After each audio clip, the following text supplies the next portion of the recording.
Por Pichincha, por Zoom. Gracias, presidente. Buenas tardes, colegas asambleístas.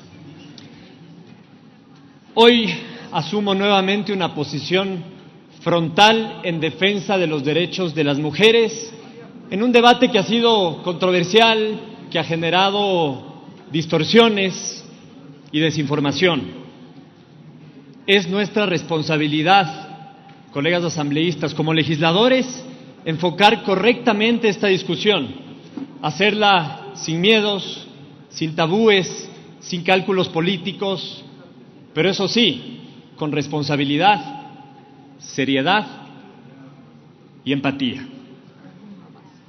Sin duda, lo más fácil sería no asumir este debate, por lo delicado que puede llegar a ser, pero eso no sería lo responsable.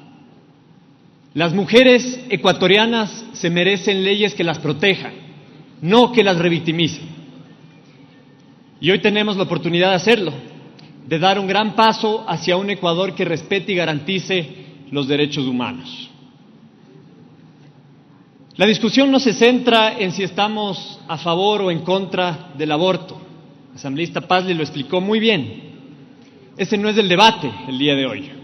Hoy estamos convocados acá para defender el derecho a decidir de una mujer que ha sido violada.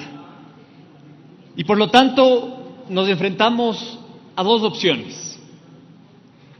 La primera es obligar a una mujer que ha sido violada a continuar con ese embarazo, producto de la violación, y si decidiera interrumpir el embarazo, penalizarla con cárcel. La segunda opción es garantizar a esa mujer que ha sido violada, forzada, ultrajada, el derecho a decidir. Decidir si es que quiere continuar con el embarazo, producto de la violación, decidir si más adelante dar en adopción a ese hijo, o decidir interrumpir el embarazo, colegas asambleístas. Esa debe ser una decisión y no una imposición. Y voy a explicar por qué razón esta segunda vía, la segunda opción, es la más responsable. Las mujeres abortan en el Ecuador y en el mundo, todos lo sabemos, no podemos negarnos de esa realidad. Lo hacen así sea legal o no.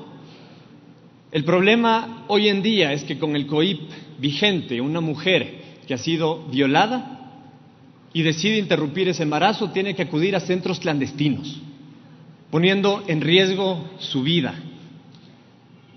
Los abortos inseguros en el Ecuador son la tercera causa de muerte materna. En el mundo, al año, se practican 22 millones de abortos inseguros, 22 millones. Y de esos, 47,000 mujeres mueren en esos abortos inseguros. 47,000 mujeres al año mueren a nivel mundial. Si despenalizamos el aborto en casos de violación, combatimos, por supuesto, esa clandestinidad, evitamos poner en riesgo la vida de la mujer y, por supuesto, evitamos también revictimizarla. Se han escuchado voces que dicen que ninguna mujer está en la cárcel por haber abortado y que por eso no se debería plantear la despenalización del aborto en casos de violación. Colegas, según cifras de la Fiscalía General del Estado, cifras oficiales, desde el 2015 al 2019 han habido 28 sentencias condenatorias. Desde el año 2015 hasta el 2019, 28 sentencias condenatorias. Y no solo eso, sino que en el mismo periodo de tiempo nos indican que han existido 320 mujeres judicializadas. Pero independientemente del número, con que exista una mujer que ha sido violada y por decidir interrumpir ese embarazo sea judicializada, es suficiente para que nosotros actuemos. Otros argumentos que van en torno a que no sigamos con esta despenalización es que despenalizar el aborto no es constitucional.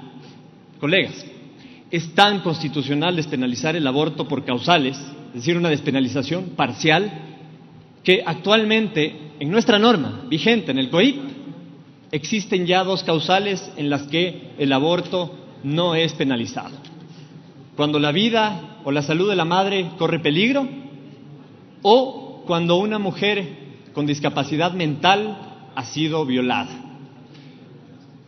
Y enfoquémonos solo un segundo en esta segunda causal que, reitero, hoy en día se encuentra ya despenalizada: violación a una mujer con discapacidad mental. El acto de violación es el mismo, independientemente de si una mujer tiene discapacidad o no. La violación implica el no consentimiento de la víctima. Por lo tanto, si ya despenalizamos el aborto en casos de violación a una mujer con discapacidad mental, tenemos que dar el paso para despenalizarlo en casos de violación para todas las mujeres ecuatorianas. En el Ecuador, según información de la Fiscalía, al día se dan un promedio de 17 denuncias de violación. Si multiplicamos al año son más de 6,000 denuncias de violación. Ojo, las mujeres que pueden denunciar y que lo quieren hacer. Hay muchas que no denuncian por miedo. 6,000 denuncias de violación al año. Por supuesto que tenemos que trabajar en reducir esas violaciones. De hecho, hace más de un año en este mismo pleno nosotros trabajamos y aprobamos la ley para prevenir y erradicar la violencia contra la mujer. Yo he sido muy crítico en la reducción del presupuesto y en el cumplimiento o aplicación del sistema integral que se planteó en esa ley. Pero obviamente tenemos que trabajar en reducir las violaciones. Por supuesto también, colegas, que tenemos que trabajar en mejorar el sistema de adopciones.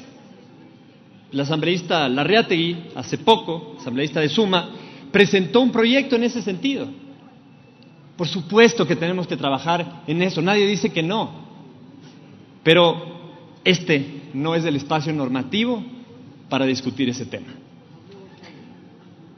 Vivimos en un país tan machista que algunos hombres y mujeres creen que al despenalizarse el aborto, las mujeres saldrán corriendo a los hospitales a abortar, alegando una violación.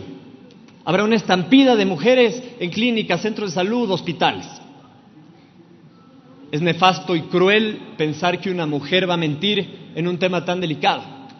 Pero si insistimos en eso, yo les invito a que veamos la realidad de otros países vecinos que han tenido ya este debate hace algunos años. Chile, año 2017, despenaliza el aborto en 3 causales: violación, inviabilidad fetal y riesgo vital. ¿Ustedes saben cuántas mujeres en el primer año de aplicación de esta reforma legal fueron a los hospitales alegando una violación a pedir que se les haga un aborto? Según datos del Ministerio de Salud de Chile, tras la despenalización parcial, desde septiembre de 2017 hasta julio de 2018, es decir, el primer año de aplicación, se reportaron 64 abortos por violación. No hubo tal estampida. Despenalizar el aborto en casos de violación no hace que más mujeres aborten, sino que lo hagan de forma segura. Pero sobre todo, que no sean revictimizadas tras haber sido ya violentadas. Y podríamos dar muchísimas más cifras que argumenten nuestra posición. Tiene 1 minuto, asambleísta. Como que en nuestro país, al día, en promedio, 5.5 niñas menores de 14 años dan a luz. Todos sabemos que según el COIP, una niña menor de 14 años que queda embarazada ha sido producto de violación. 5.5 niñas al día, menores de 14 años, dan a luz. Y sí, obviamente legislamos por esas niñas menores de 14 años, legislamos por todas las mujeres que han sido violadas, legislamos, colegas asambleístas, por todas las mujeres ecuatorianas que podrían o que pueden ser víctimas de violación y que quieren tener el derecho de decidir. Le pido nada más 1 minuto, presidente, me queda una idea. En 1997, en el Congreso Nacional, se debatía sobre la despenalización de la homosexualidad en el Ecuador. Imagínense. Y seguramente en esa época había muchos que se oponían a la despenalización. Hoy, más de 20 años después, no concebimos un Ecuador en el que a una persona le penalicen, le envíen a la cárcel por ser homosexual.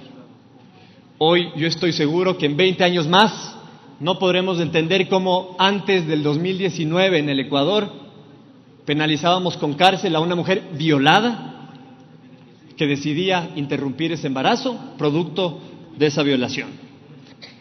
Colegas asambleístas, tenemos una deuda con las mujeres ecuatorianas que día a día son abusadas, violadas, vulneradas. Pongámonos en sus zapatos. Dejemos de criminalizarlas por su derecho a decidir. Reivindiquemos los derechos de las mujeres y demos un paso adelante. Es una lucha que nos corresponde absolutamente a todos. Gracias, presidente, colegas asambleístas. A usted, asambleísta, tiene punto de información.